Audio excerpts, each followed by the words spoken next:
So chemical level,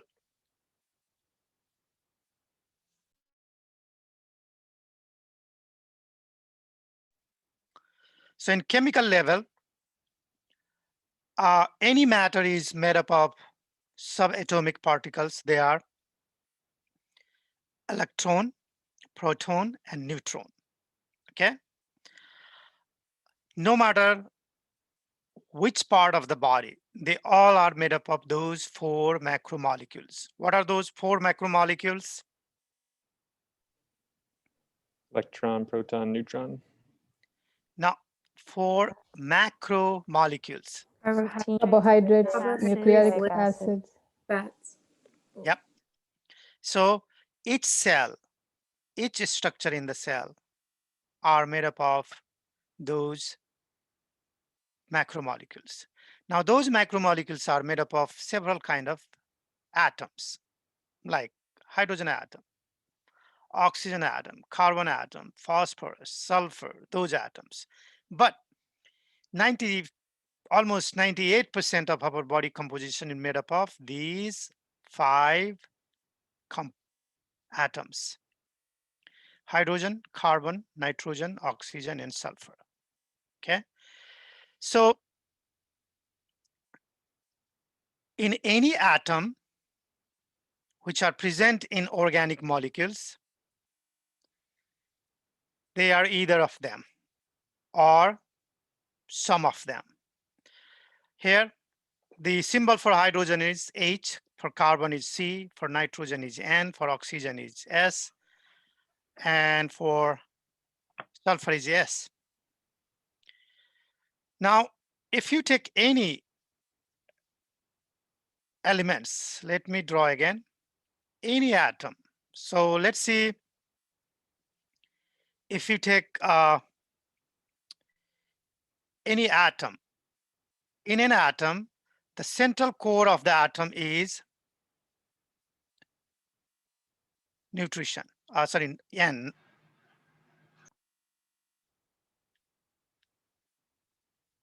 Is the neutron and proton. It's hard to write with this one. Okay. And then outer cell contains electrons. Okay. So the number of atomic number is number of electron or proton. See here, because they are always same. And addition of neutron and proton adds up and gives the atomic mass. So let's see, if there are more than 1 electron, then the first 2 electron will be in first circle of the orbit. Then it goes to second, third, and fourth. Okay. So let's see here.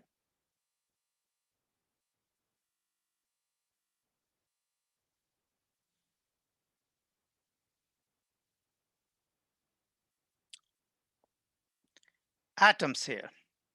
So you see, this is hydrogen atom. Hydrogen contains 1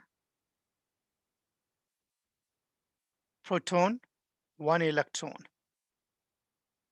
That's why atomic number of hydrogen is 1. Okay. And atomic mass is also 1 because electron has no weight. It is negative charge. Okay. Similarly, carbon had 6 proton, 6 neutron, and 6 electrons. So you see 6 color, proton, neutron, and electron. 6 proton and neutrons are in the nucleus, and then in the orbit are the electrons.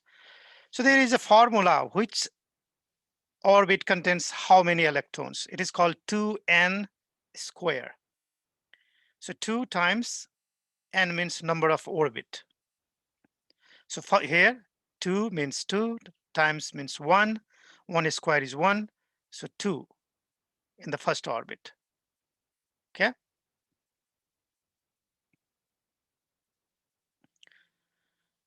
And then second orbit, again 2n square, but we have only 4 here. If it is like more than 6, then we could have put here 8. Are you guys following me? So this is how protons are arranged in atoms. Electrons are negative charge, protons are positive charge, and neutrons are neutral charge. Okay, so let's go by from the start. Atoms and ions. What are atoms and what is ions?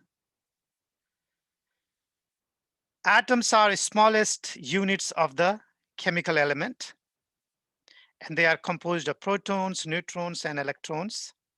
Nucleus contains proton, which is positive charge, neutrons no charge, and electrons have negative charge, which always occupy cells or orbitals of the nucleus, outside the nucleus.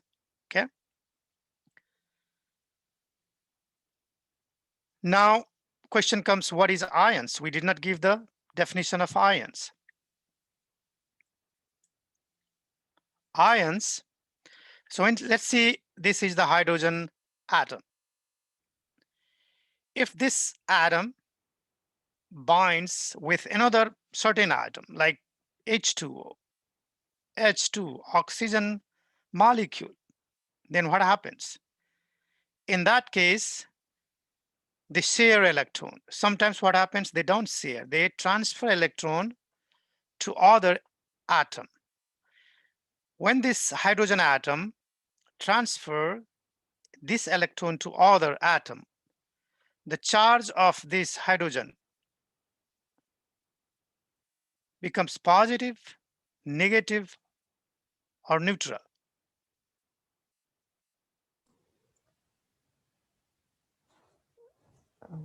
Positive. I think Positive, because you are losing electron. That's why it becomes positive charge. And if this hydrogen gains another electron from somewhere in the process of chemical bond formation, hydrogen charge becomes more negative. So we have to denote with negative. This, so when an atom lose or gain electrons, then we call it ions. And they are either positive ions or negative ions, and we call them anions and cations. Are you following me? So ions are Electrical charges. charged atoms. Okay.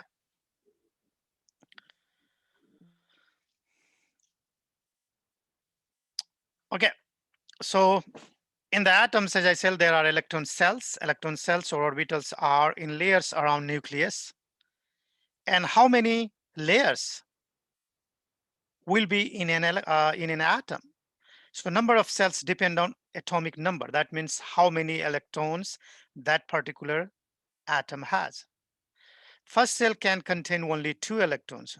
Did I say? I said earlier 2n squared. Okay. Second cell contain up to 8 electrons. And then whatever left with the same formula goes to another cell. And whatever, so higher the outer the cell orbital of the atom, the higher the energy. That's why when these two atoms from one side, if an atom comes from one side and another atom comes from another side, and let's see, one has outer orbit electron 2, another has 3. So the electrons in the inner orbitals will not participate in bonding. Only the electrons in the outer orbit will come to each other, either move other side or share with them. And that number of electrons in the outermost orbit is called valence electrons. And that is the valency of the particular atoms. Are you following me? So Valence electrons are those in outermost cell. These electrons can participate in chemical reaction and formation of bonds. Okay, we're going to see about that. Chemical bonds. So now, how in our body we have all the atoms. Do you know when you go to doctor, doctor takes your blood and test your complete blood count, and then sodium, potassium, calcium, iron, everything is checked. And what are they? They all are atoms. They are elements. Okay. So these ions, carbon, hydrogen, everything, they combine with each other, these atoms, and makes the complex compound, macromolecules, which our body has basic structure. Okay. So molecules formed by chemical bonding between valence electrons of atoms. Number of bonds determined by number of electrons needed to complete outermost cell. Let's see what is the capacity of first orbital. 2. 2. So if that orbit has 1, then that atoms either will try to donate that electrons with some and becomes just ions, or it can try to take from someone. Okay, they always try to complete it. Okay,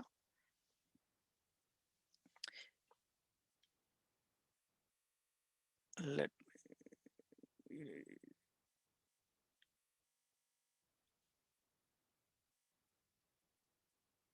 okay, so here you go.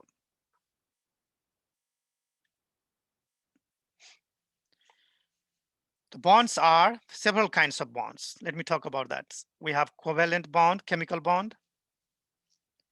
Then we have ionic bond, and we have hydrogen bond. So let's talk about first covalent bond. 3 types of bonds. These 3 types of bonds are covalent bond,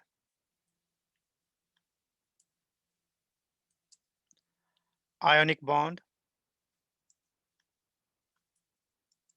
and hydrogen bond. Okay. So let's talk about covalent bond. Co means, you know, co-education. Co means together. Valent means you sharing the valence electron. That's why we call them. And when you share the electron, then we call them covalent bond. Okay. So covalent bonds occur when atoms share valence electron. You see here, this is hydrogen atom. Here is a hydrogen atom. This atom has 1 electron and this has another electron. So what they do? They are sharing and become hydrogen element now here. This is hydrogen element. There was atom and this is now element. So this is because they are sharing equally, giving 1. Each of them are sharing 1. This, when they share equal number of electrons, then we call it non-polar covalent bonds. And this kind of bonds are very strong bonds because it is hard to break. You need a lot of energy to separate these hydrogen molecules and make them hydrogen atom. Okay. Similarly, you can form oxygen atom forms oxygen molecule, hydrogen atom forms hydrogen molecule. So H2 is hydrogen molecule, O2 is hydrogen molecule. Sometimes the bonds are formed, covalent bonds forms by sharing the electron, but they are not sharing electron equally. So there is unequal sharing of the electron. You see here, in polar covalent bond, electrons are shared unequally. So in non-polar, there is equal sharing. In polar, there is unequal sharing. How? Let's see here. So this is oxygen atom, and here is 2 hydrogen atoms. So how many electrons are shared by oxygen here? True. 2. But each hydrogen is sharing only 1. And that is forming water. So when there is unequal sharing, you see here, unequal sharing, then we call it polar covalent bond. That's why water is polar. And polar substance dissolve easily in other solution. Okay. One more, in this case, one atom pulled more towards other, and that's why who gives more electrons becomes negative charge, and who gives less electrons becomes positive charge, because here hydrogen is pulled towards the oxygen. So this part of the hydrogen, this side of the hydrogen is positively charged now. Okay. Oxygen, nitrogen, phosphorus has a strong pull, and that's why they tend to form polar molecules. For example, your water molecule is polar. Okay. Are you following me? So up to now we have talked about covalent bond. Covalent bonds are 2 types. They are Polar and non-polar. non-polar covalent bond and polar covalent bond. When the electrons are shared equally, then we call them non-polar covalent bond. And when they are shared unequally, then we call them polar covalent bond. I have a question just to be sure. Mhm. So when you gain one, you are negatively charged. Sorry. Yes. So whoever gains, because you are gaining negative, electrons are negative charge, yes? So when you gain negative, then you becomes negative. When you lose negative, then you become positive. Like here, hydrogen is pulled towards the oxygen. That's why one side of the hydrogen is positive here, and oxygen becomes negative. Okay, thank you. Now, there is another kind of the second kind of bond is ionic bonds. So how ionic bonds are formed? In covalent bond, the electrons were shared, yes? In ionic bonds, electrons are not shared. What they do?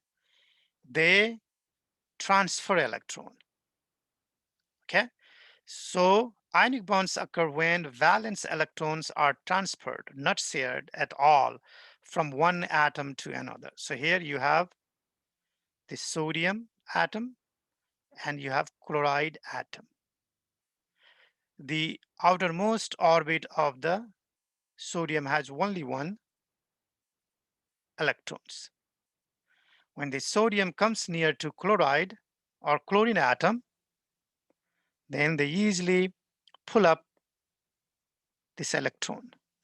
So when this electron is pulled towards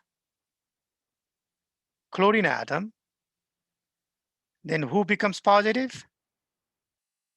Sodium. And chlorine becomes negative because it is getting negative charge. So you see, now sodium is losing electron. That's why it is sodium plus, Na plus, sodium ion. Chloride is gaining electron. That's why chloride is Cl negative. Are you following me? So that's how they're forming charged atoms that is called ions. Atoms that loses electrons becomes cations, positive charge. These are called cations because in the chamber of cathode and anode, if you put these ions, the ions will be going towards the cathode. The positive ions will be going toward the cathode. That's why we call them cations. And these negatives one will be attracted toward the anode. And that's why we call them anion or negative charge. Okay.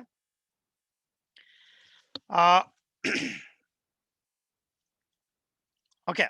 So do you remember earlier water molecules? So let's go and I'm going to come back here. So let's see, this is one water molecule. Yes. What is the formula for water? H2O. H, 1, 2, 2, 1, O, H2O. That is water molecule. Water molecule is charged, yes. This side of the water molecule is negatively charged where oxygen is, and hydrogen side is positive charge. So if I bring another water molecule here, will water molecules be attracted to each other? Yes or no? Probably not. They'll probably be attracted to the negative charge of the hydrogen. but not So to the water. if we take any water molecule, bring here, the negative side of another water molecule will be attracted toward the positive side. And this positive side of the water molecule will be attracted towards the negative side. Are you following me?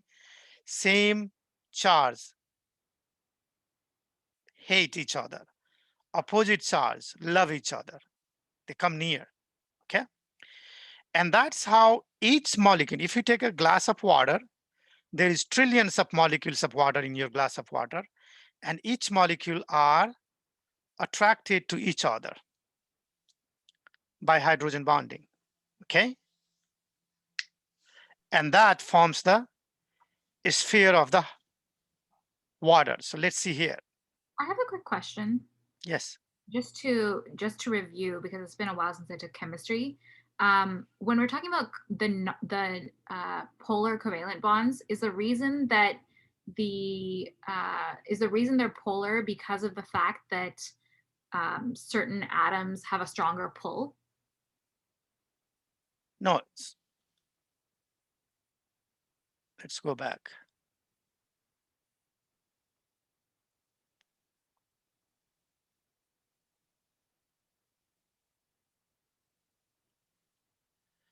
So what happens in this polar? One thing is pull towards one pole. They are not like in equal pole. In non-polar, they are in their own position. Right. And if you have polar covalent bond, then one moves towards, like here, hydrogen is moving towards the oxygen. That's why we call them polar. And it creates two pole. One side it creates negative pole, and other side it creates positive pole. That's why we call them polar covalent. Right. So it's because of the stronger pull from certain atoms. Yes. Yep. Right. And then the stronger pull also happens because those atoms are higher energy, like because they have more shells. Yes. Yes. Okay. Thank you. Okay. So here, now we have, let's see, what is sodium chloride? Sodium chloride is table salt. Yes. So if you put sodium chloride in water, the covalent bonds are the strongest bonds among all the bonds. And among the covalent bond, non-polar covalent bonds are the strongest. Ionic bonds are the weaker bond. So when you put sodium chloride, table salt is attached to each other by ionic bonding. When you put into water, sodium and chloride separate easily. Do you know why? Because sodium is positive ions. And then you see each water molecule. Hydrogen side is positive. Oxygen side is negative. So you see, so what happens? This negative side of the oxygen is attracted to the positive side of nitrogen. Are you following me? Oxygen was negative, so this is positive, so they are attracted. And then again, this positive, another sphere of negative. And that's how water forms like a sphere around the ions, similarly with the chloride. Okay, you see, here is oxygen facing here because it's positive, here is chloride, so hydrogen is facing opposite charge. And this helps in dissolving sodium and chloride ions equally in the water. So ionic bonds are formed by attraction of positive and negative charge. Ionic bonds are weaker than polar covalent bonds, and they dissociate when dissolved in H2O because H2O forms hydration of spheres around ions. Okay. For example, in sodium chloride, when you put in water. So potassium chloride, sodium chloride, calcium chloride, those are the ionic bonds.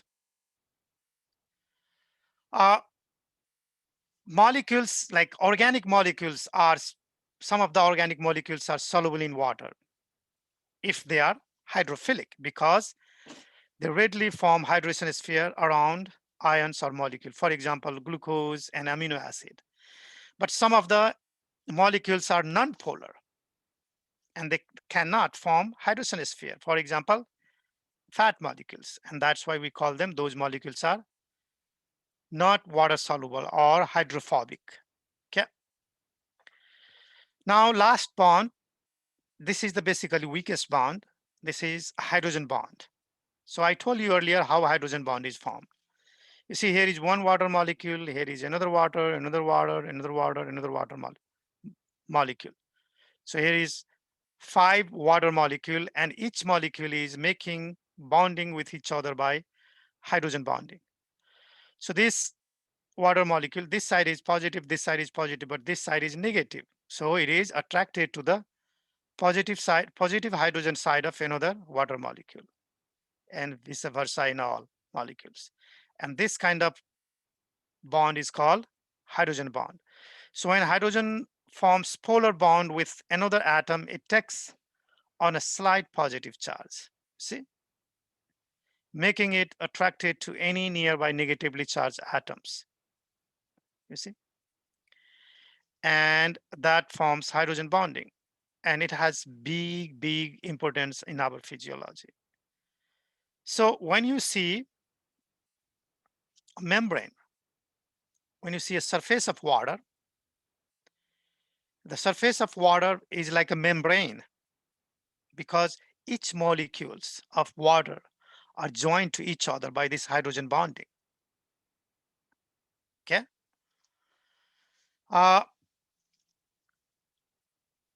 This in our body. So if you take a capillary tube, a small capillary tube, tiny capillary, I will show you in the lab. So next time when we do lab in the lab, if you prick your finger and try to take the blood and you have a very tiny capillary, what happens? Even you put against the gravity that capillary tube, blood will be sucked into the capillary tube. Do you know why is that?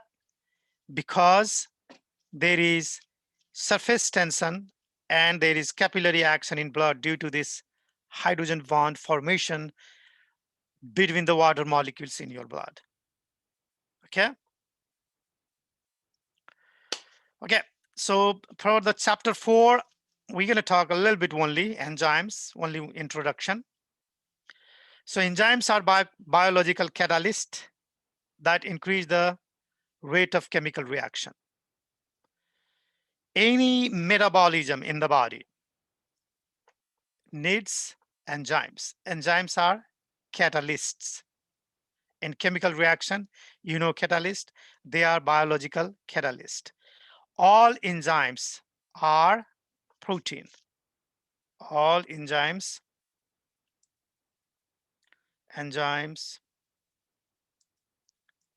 protein.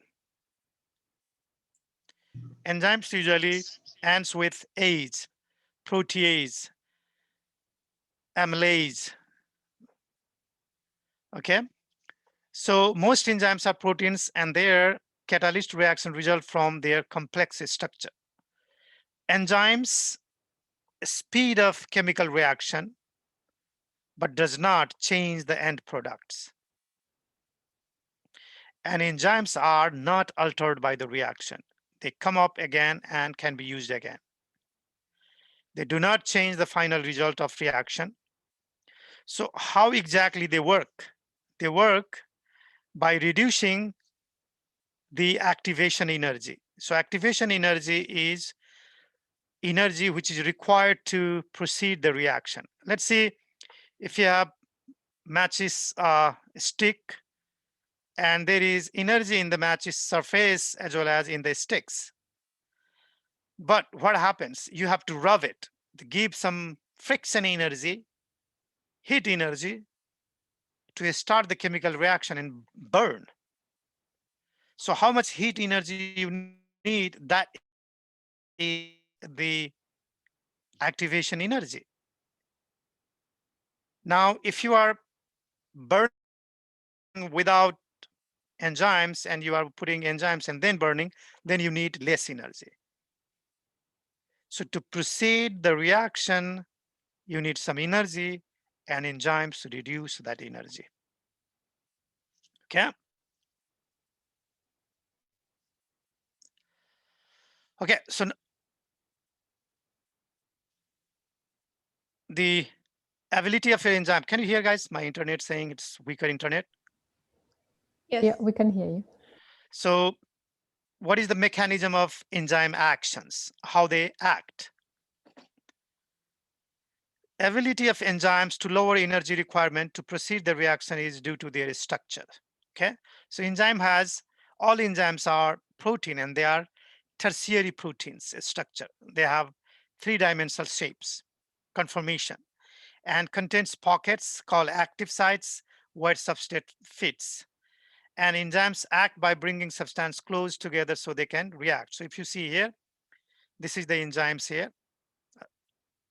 And in enzymes, there is active sites where substrate A and substrate B binds.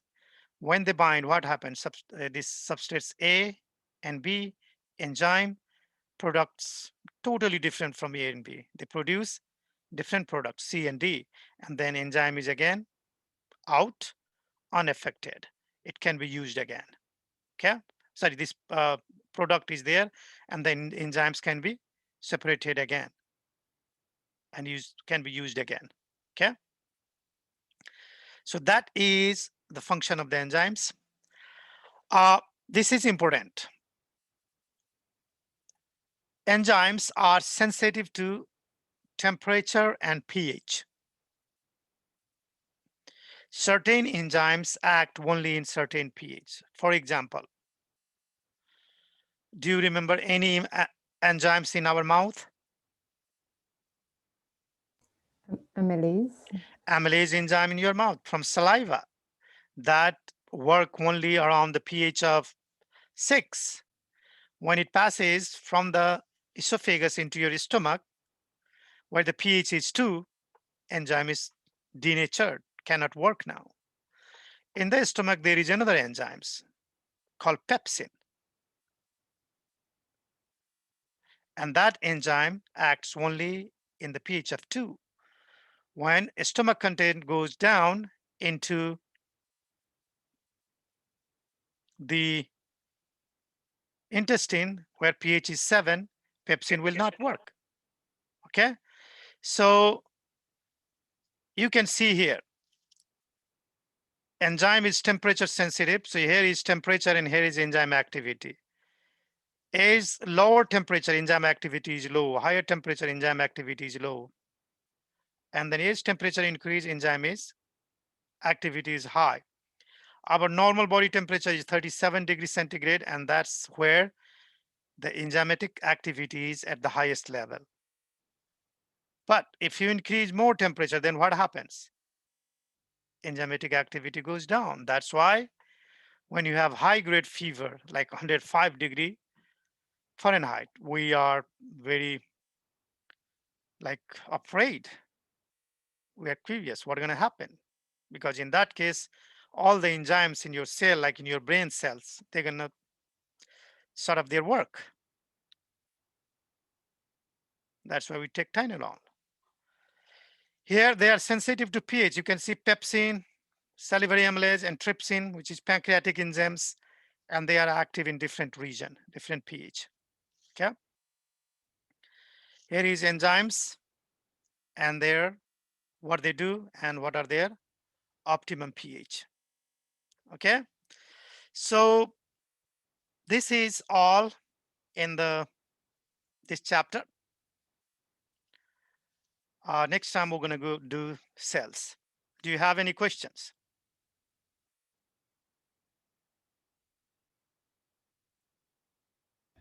Should we be familiar with the pH of these enzymes listed in the table, or are they just an example?